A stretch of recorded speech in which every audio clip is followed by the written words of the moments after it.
네, 안녕하세요. 캐스터 이은주입니다. 간밤에 전해진 미국 증시 상황들 그리고 가상자산 이슈들까지 모두 한 번에 살펴보도록 하겠습니다. 첫 번째 소식부터 살펴보도록 하겠습니다. 지난 4월이었죠. SNS 업체 트위터를 인수하겠다고 제안했던 테슬라의 CEO 일론 머스크 최고 경영자가 테슬라의 인수 계약을 파기할 수도 있다라고 경고를 날렸습니다. My offer was based on Twitter's SEC filings being accurate. This deal cannot move forward until he does. 일론 머스크가 트위터를 주당 54.2달러, 약 440억 달러에 인수하겠다는 제안을 했었지만 인수 과정에서 트위터가 이른바 가짜 계정이 얼마나 되는지 제대로 공개하고 있지 않다면서 인수를 보류하겠다고 밝힌 뒤 트위터와의 공방을 이어가고 있습니다. 하지만 일각에서는 머스크 CEO 측의 트위터 가짜 계정 자료 요청이 트위터 인수 가격 재협상을 위한 전략이 아니냐라는 분석도 나오고 있는데요. 앞서 머스크 CEO는 트위터 인수 자금 440억 달러 중 일부는 외부 투자로 유치하겠다고 발표를 했었죠. 실제로 지난달에 사우디아라비아의 알왈리드 빈 탈라 왕자 등 다양한 투자자들로부터 71억 달러를 유치해내기도 했습니다. 그러나 투자 직후에 머스크 CEO가 트위터의 스팸봇 비율이 5% 이하임을 증명하지 못한다면은 거래가 진행될 수 없다라고 밝히면서 트위터를 보다 개방적이고 또 투명한 플랫폼으로 만들겠다며 스팸봇을 적극적으로 규제하겠다라고 강조하고 있습니다. 오늘 이런 소식이 전해진 이후에 트위터의 주가는 전일 대비 1.49% 하락하면서 마감했습니다. 이어서 다음 소식도 살펴보도록 하겠습니다. 조 바이든 미국 대통령이 앞으로 2년 동안 캄보디아와 태국, 그리고 베트남과 말레이시아 등 동남아 4개국에 수입되는 태양열 에너지 수입품에 새로운 관세를 부과하지 않겠다라고 밝혔습니다. 해당 조치는 중국 태양광 관련 업체들이 이들 4개국을 경유해서 해당 관세를 회피하는지 상무부가 조사하면서 미국 태양부가 지연되는 부작용이 나타난 데 따른 것으로 풀이되고 있는데요. 이번 상무부 조사 이후 미국으로 공급되는 태양 전지판 등의 수입 절반 이상이 중단됐다고 합니다. 바이든 대통령은 또한 대출과 보조금 형태로 미국의 태양광 패널 그리고 기타 청정 에너지 기술업체를 지원하기 위해서 이 국방물자 생산법을 발동할 계획이라고 알려졌습니다. 오늘 전해진 태양열 관련 수입품에 신규 관세를 부과하지 않을 것이라는 바이든 미 대통령의 발표로 미국 증시에서 태양열 관련 주식들 일제히 오르면서 상승 마감을 했습니다. 관련주인 썰런이 5.94% 올랐고요. 솔라 엣지가 2.86% 상승 마감을 했습니다. 이어서 비트코인 소식들도 살펴보도록 하겠습니다. 주말 사이 5% 깜짝 반등에 성공을 해줬습니다.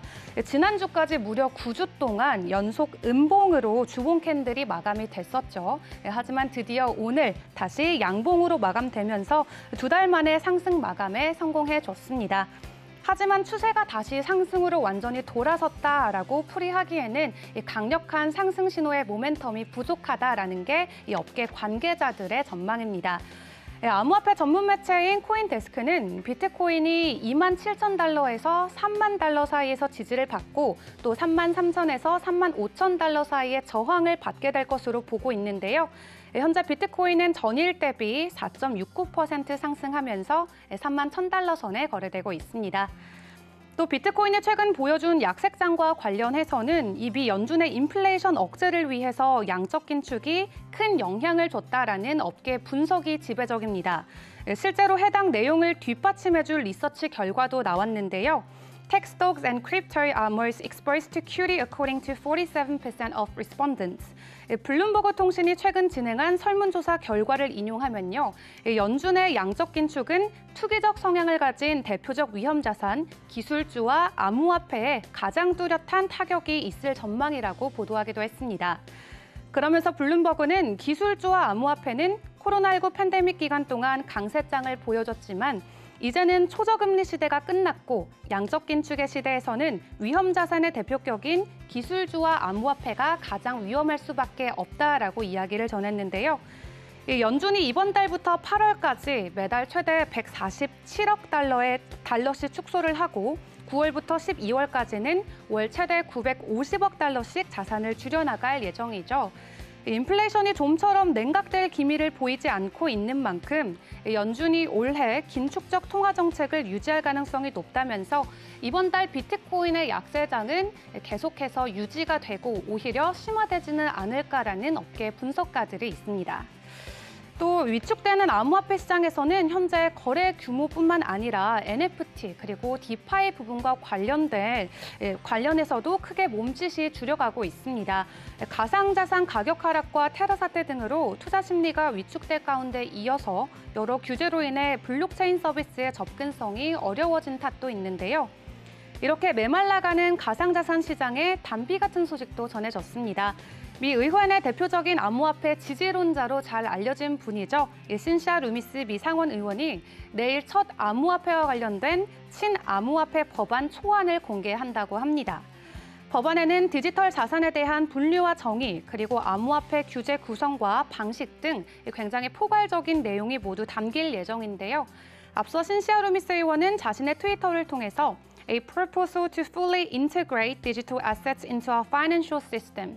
이 암호화폐 법안이 통과가 된다면은 암호화폐가 이제는 공식적으로 우리 금융 시스템의 일부가 될 것이다라고 개인 의견을 밝힌 바도 있습니다.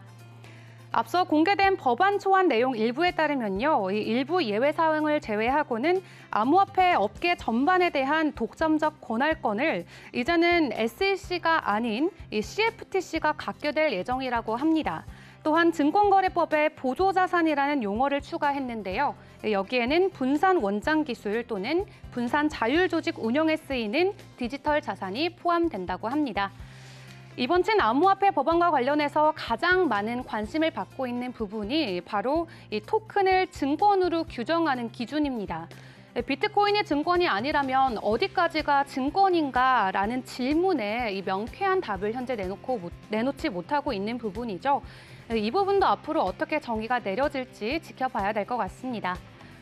한편 뉴욕주 의회는 이 비트코인처럼 자격증명 합의 메커니즘으로 돌아가는 가상자산 채굴 인프라 운영에 대한 신규 허가를 앞으로 2년간 금지하는 법안을 통과시키기도 했습니다. 뉴욕주 의회가 이번 법안을 통과시킨 것은 탄소 배출을 줄이기 위한 일환으로 풀이가 되고 있는데요. 그동안 많은 에너지 소비로 환경운동가들 사이에서 늘 문제가 되었던 이 작업증명, Proof of Work 채굴 방식을 전면 금지하겠다는 것입니다.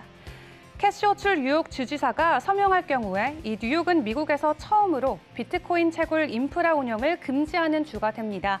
하지만 주지사가 법안 서명을 거부하더라도 앞으로 뉴욕에서 비트코인과 관련된 POW 채굴 사업을 이어가는 것은 어려울 것 같다라는 업계 분석이 있습니다. 지금까지 전반적인 글로벌 상황 그리고 암호화폐 가상자산 시장 함께 살펴봤습니다.